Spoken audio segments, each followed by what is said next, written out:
బాబా బాబా అంటూ తనివి తీర స్మరణ చేయు మేహరు బాబా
బాబా దైవన్న నేను చాలా బాగున్నాను. నిజమే అనసూయక్క, మెహర్ బాబా దైవన్న అందరం బాగానే ఉంటున్నాం. కానీ ఇదిగో అనసూయక్క, ఆ పక్కింటి సోరమ్మక్క లేదు, ఆవిడ ఎప్పుడు ఏదో పోగొట్టుకుంటున్నట్టు ఉంటుంది. ఎప్పుడు అందరినీ ఎదుటి వాళ్ళందరి మీద ఏడుస్తూ ఉంటుంది. ఇక్కడ మనం ఏదో బాగా సంపాదించేసుకుంటున్నట్టు ఆవిడ ఏడుపు.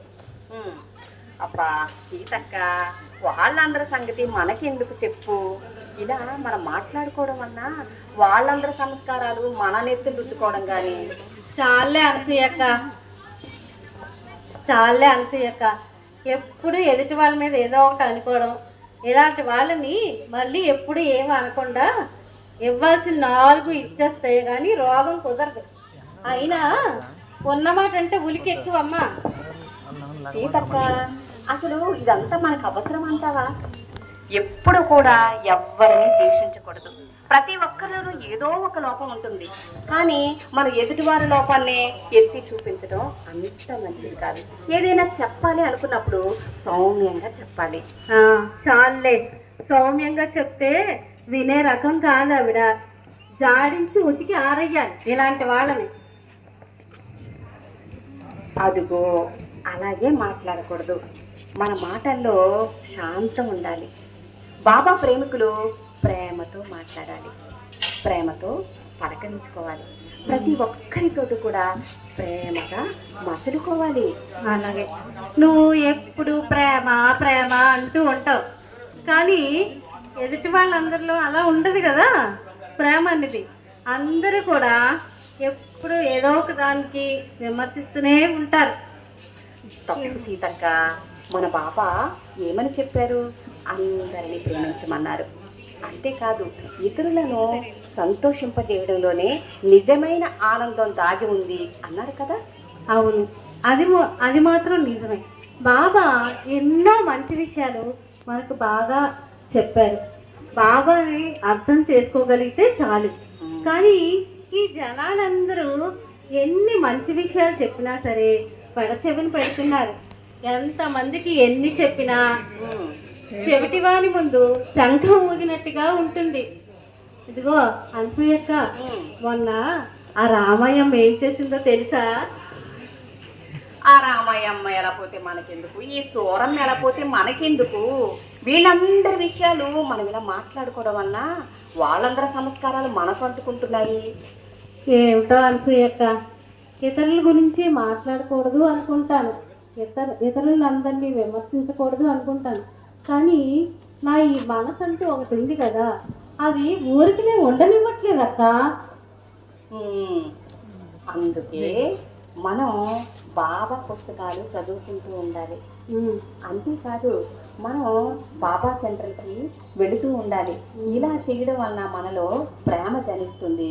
అంతేకాదు, అందరి ఆనందాన్ని ఆ మనసు కోరుతుంది. అవును, బాగానే ఉంది. నేను కూడా బాబా పుస్తకాలు చదువుతూ ఉంటాను. బాబా గురించి ఎన్నో విషయాలు తెలుసుకోవాలని కూడా అనుకుంటాను. కానీ కుదరట్లేదక్క మనసుకి. మరి అందుకే చెప్పేది, ప్రతి ఒక్కరూ కూడా మానకుండా క్రమం తప్పకుండా బాబా సెంటర్కి వెళ్తుండాలి, బాబా సహవాసంలోనే పాల్గొంటూ ఉండాలి. అప్పుడే మనకు నిజమైన ఆనందం దొరుకుతుంది. ఏం ఆనందమో ఏమిటో అక్క. ఇప్పుడు జనాలు ఎవరిని చూసినా సరే స్వలాభాపేక్ష ఎక్కువైపోయింది. భక్తి లేదు, ముక్తి లేదు. ఎప్పుడు ఎవరిని దోచుకుందామా, ఎవరిని మాపేద్దామా, ఇదే అందరిలోని ఆలోచన. పాప భీతి కూడా పెరిగిపోయింది. పోనీ ఏదో కాస్త ఉందా అంటే చిత్తం శివుడి మీద, భక్తి ఏమో చెప్పుల మీద. మళ్ళీ మొదటికి వచ్చేస్తున్నావు. అసలు ఎప్పుడు కూడా ఎవరిని విమర్శించకూడదు. పరులకు మనం కొంచెమైనా ఉపయోగపడితే అంతకన్నా ఏముంది. ఈ పరులకు ఉపయోగపడడం కోసమే ఆవులు పాలిస్తున్నాయి. పరులకు ఉపకారం చేయడం కోసమే నదులు ప్రవహిస్తున్నాయి.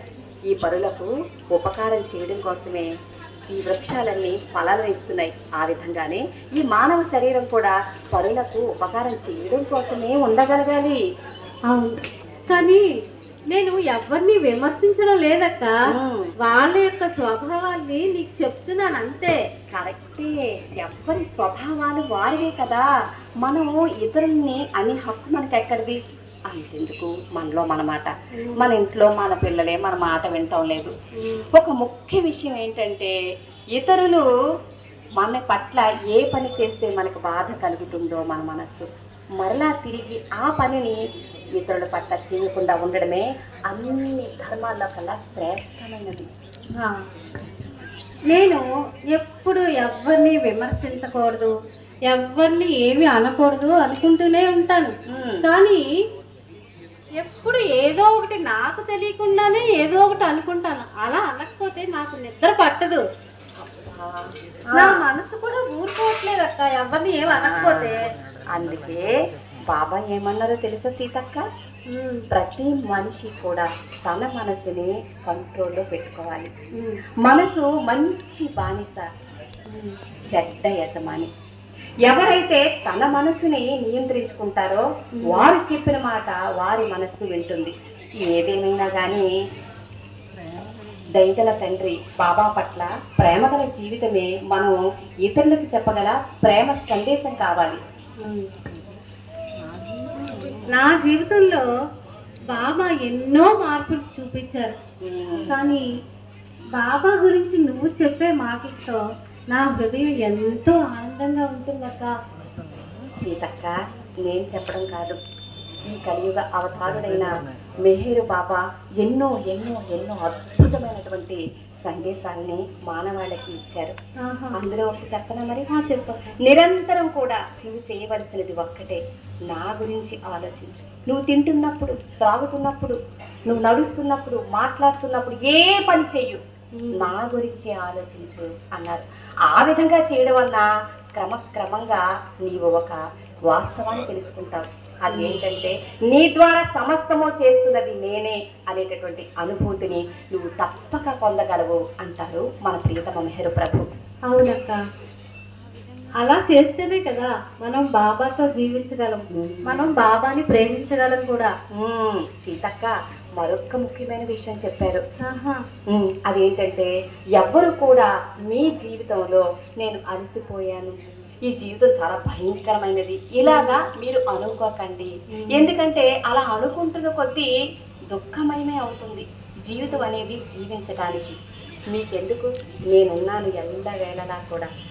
మీపై నా నజరు ఎల్లప్పుడూ ఉంటుంది.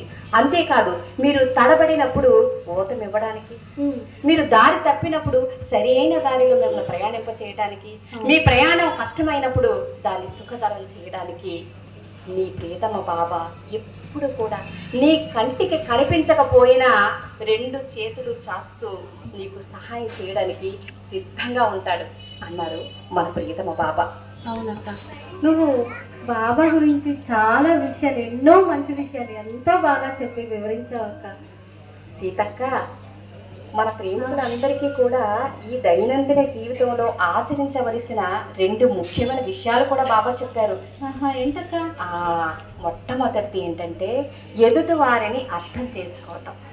రెండవది, ఎటువంటి పరిస్థితులను ఉండు సర్దుబాటు చేసుకోవడం అని బాబా చెప్పారు. ఎందుకు నేనుండగా నువ్వు దేనికి కూడా చింతించకు, దేనికి ఆందోళన చెందకు. ఒకవేళ చింతించవలసి వస్తే నా ప్రేమ కొరకు నన్ను సదా ఏ విధంగా జ్ఞాపకం చేసుకోవాలి అని మాత్రమే చింతించు, మిగిలినదంతా నా ఇచ్చకు వదిలివేయు అంటారు మన ప్రియతమ మెహర్ ప్రభు. అలాగే అనసూయక్క, ఇక నుంచి నా జీవితం అంతా కడ వరకు కూడా మెహర్ బాబానే ప్రేమిస్తాను, మెహర్ బాబానే ఆచరిస్తాను. ఇవన్నీ నాకు చెప్పి నాలో మేల్కొల్పుని కలిగించావక్క. లేదు లేదు సీతక్క, మన అందరినీ కూడా మేలుకొల్పిన వాడు మన మహిళీశుడు ఒక్కడే. కనుక మనం ఏం చెయ్యాలి? అంతా అతని ఇచ్చకు వదిలి హాయిగుందాము, జై జై అంటూ జై మెహర్ అంటూ పాడుకుందాము. బాబా బాబా మెహర్ బాబా, అవతార్ మెహర్ బాబా की जय.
జై బాబా అండి.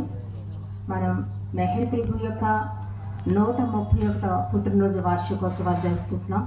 ప్రభు అనుమతితో చాలా కడు వైభవంగా జరుగుతున్నాయి, అన్ని సెంటర్లో కూడా జరిగాయి కూడా.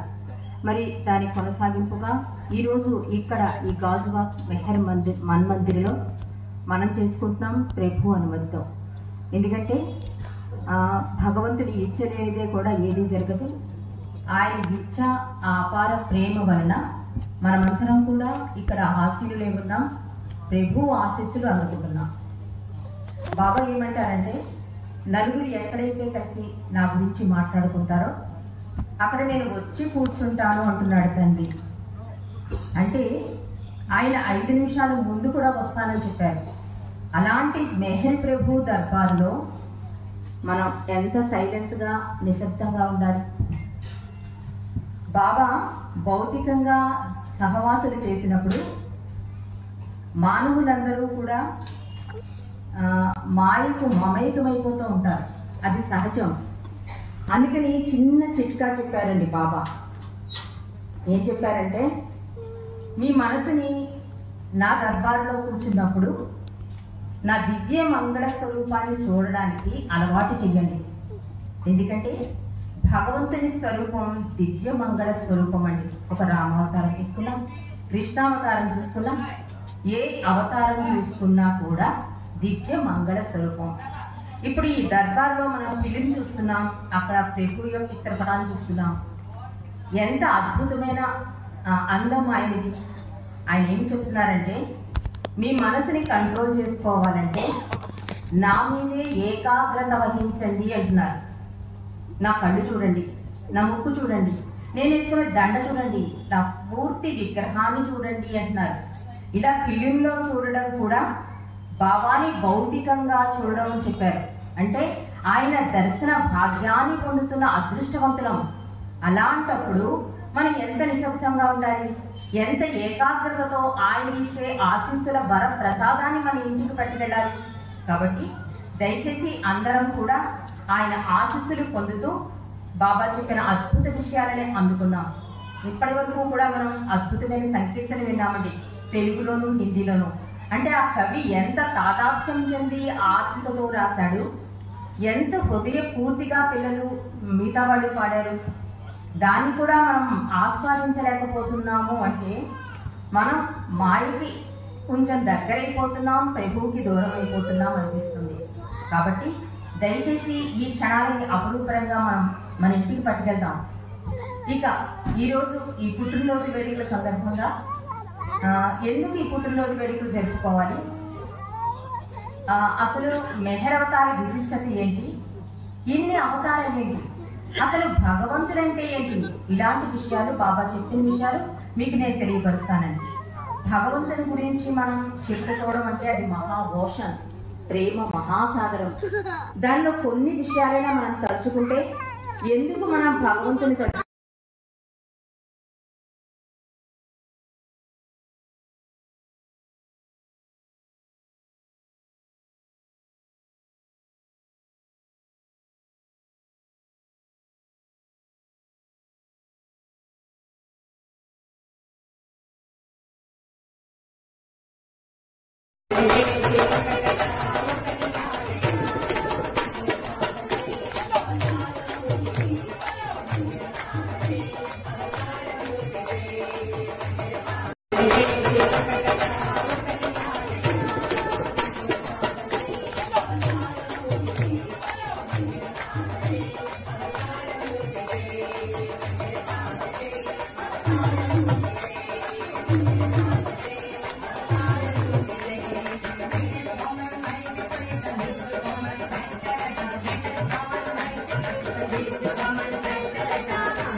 Hello.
బాబా కలిసి నడిచి వెళ్తుండగా, అబ్బా ఎండ చాలా గట్టిగా ఉంది కదా, చాలా తీవ్రంగా అంటారు బాబా. ఎవరిని ఇష్టపడతారా? సూర్యోదయం సూర్యాస్తమయం అని అడుగుతారు. బాబా సూర్యోదయం ఇష్టమే, సూర్యాస్తమయం ఇష్టమే. అవును, సూర్యోదయం అంటే ఏదో కాదు. మరి అవతారం రాకముందు అందరూ కూడా ఊహించి ఉంటారు కదా. మధ్యాహ్నం అవుతుంది. ఇటువంటి ఈ సమయాన్ని కూడా బాబా తీసుకుని అవతారణ రాక కోసం ఇంగ్లీష్ పేపర్ చదువుతూ ఉన్నారు. అందులో ముఖ్యమైన విషయం ఏంటంటే ఐన్స్టీన్ విహారయాత్ర అనేది. ఇందులో పెద్ద ముఖ్యమే ఉంది అని అనుకుంటూ ఐన్స్టీన్ విహారయాత్రని తిరిగైపోయాడు ఆ ప్రేమికుడు. అప్పుడు బాబా అన్నారు, చాలా ఇష్టంగా అన్నట్టుగా, ఒకసారి నాకు ఆ విషయాన్ని మళ్ళీ పైకి చదువు అని అంటారు. అంటే ఏం లేదు బాబా, తన మనవడితోటి మనవరాలతో అందరితో కూడాను సముద్ర తీరానికి వెళ్ళి ఐన్స్టీన్ కేరింతలాడుతూ చాలా ఆనందంగా గడిపాడు. అదే విషయాన్ని ఇక్కడ రాశారు. ఎవరో విలేకరికి ఏంటి ఇంత గొప్ప అత్యుత్తమైనటువంటి ఈ శాస్త్రవేత్తకి ఇలాగా చిన్నపిల్లల్లాగా ఇలా ఆడుకుంటున్నారు అన్నటువంటిది కలిగిందేమో ఆశ్చర్యంగా.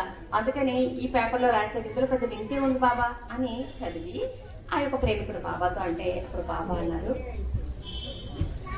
ఐన్స్టీన్కి తెలుసు పగలు రాత్రి ఎలా ఏర్పడతాయని, భూమి సూర్యుడి చుట్టూ తిరుగుతూ ఉంటేనే ఇవి ఏర్పడతాయని. కానీ తనకున్నటువంటి జ్ఞానాన్ని ఈ యొక్క భౌతిక విషయాలు అవనేయండి, పొగడ విషయాలని ఇవన్నీ కూడా తన పిల్లలకి చెప్పలేదు. వాళ్లతో కూడా కలిసిపోయి ఆనందోత్సాహాలతోటి కేరింతలు కొడుతూ ఆడుతున్నారు. అలాగే నేను కూడా ఈ సృష్టిలోకి అవతారుడనే వచ్చినప్పుడు అందరితో కూడా నేను ఆనందంగా కలిసిమెలిసి వెలుగుతూ ఉంటాను.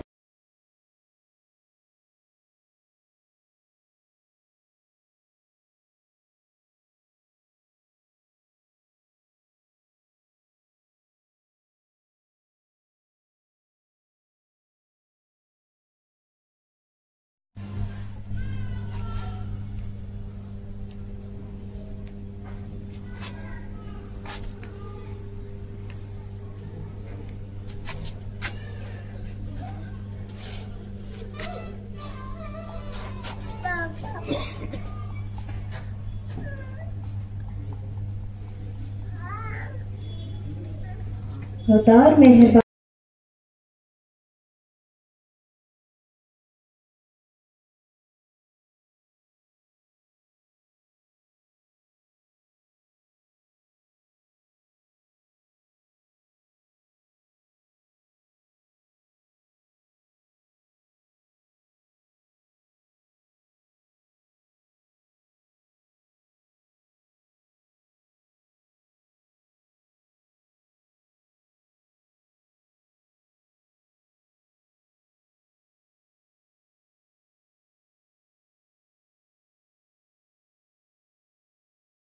అంతమును లేనివాడవు, అద్వైతవు నిరుపమానుడవు, నీ ప్రమాణమెవ్వరును ఎరుంగనేరరు.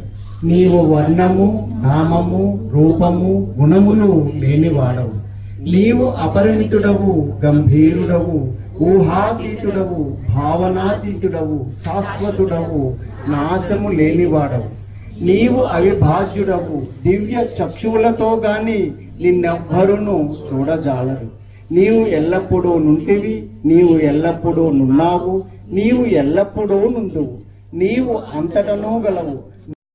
నీవు వ్యక్తుడవు అవ్యక్తుడవు, అన్ని భూమికలందున్నావు, అన్ని భూమికలకు అతీతుడవు. నీవు మూడు లోకములలోనున్నావు, ముల్లోకముల కావల కూడా నున్నావు. నీవు అగోచరుడవు స్వతంత్రుడవు, నీవు సృష్టికర్తవు ప్రభువులకు ప్రభుడవు, అందరి మనస్సులను హృదయములను ఎరిగినవాడు. నీవు సర్వశక్తిమంతుడవు సర్వవ్యాపివి, నీవే అనంత జ్ఞానము అనంత శక్తియు అనంత ఆనందమును. నీవు జ్ఞాన సాగరుడవు సర్వజ్ఞుడవు, అనంత జ్ఞానివి త్రికాల వేదివి, జ్ఞానమే నీవు. నీవు సర్వ దయాళుడవు నిత్య శుభంకరుడవు, నీవు ఆత్మలకెల్ల నాత్మవు అనంత గుణ విశిష్టుడవు. నీవు సత్య జ్ఞాన ఆనందముల త్రిమూర్తి. ఓం పరబ్రహ్మ పరమాత్మ యా ఇజ్లా లా ఇలాహ ఇల్లిల్లాహ్, O God father in haven.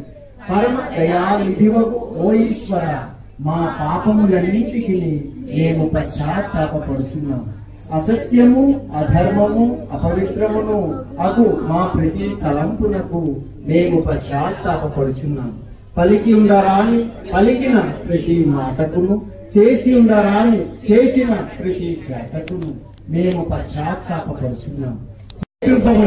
ప్రతి పలికిని ప్రతి మాటకును ప్రతి తలంపునకు మేము పశ్చాత్తాపపడుచున్నాము.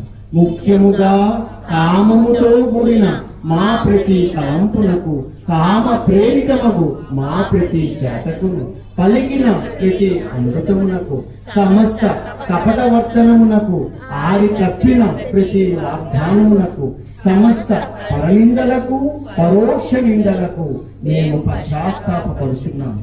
ఇంకను ముఖ్యముగా కూడా పరులకు నాశనమనగూర్చినట్టి మేము చేసిన ప్రతి పనికిని, ఇతరులకు బాధ కలుగజేసిన మేమారిన ప్రతి మాటకును, చేసిన ప్రతి చేతకును, ఇతరులకు బాధ కలుగవలనని మేము కోరిన ప్రతి కోర్కెకును మిక్కిలి పశ్చాత్తాపడుచున్నాము. అపార దయానిధివగు ఓ ఈశ్వర, మేము చేసిన ఈ పాపములన్నింటికి క్షమింప వేడుకొనుచున్నాము. తలపులలో, మాటలలో, చేతలలో నీ ఇచ్ఛానుసారము చేయజాలక నిరంతరము విఫలులమవుచున్న మమ్ములను క్షమింప వేడుకొనుచున్నాము.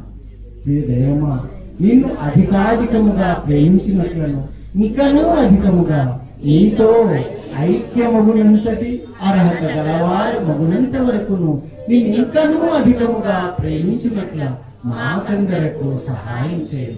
మరియు చిట్ట చివరి వరకు బాబా కొంగును దృఢముగా పట్టుకుని ఉండుటకై మాకందరకు సహాయం చేయి. అవతార్ మెహర్ బాబా కీ జై. Thank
you.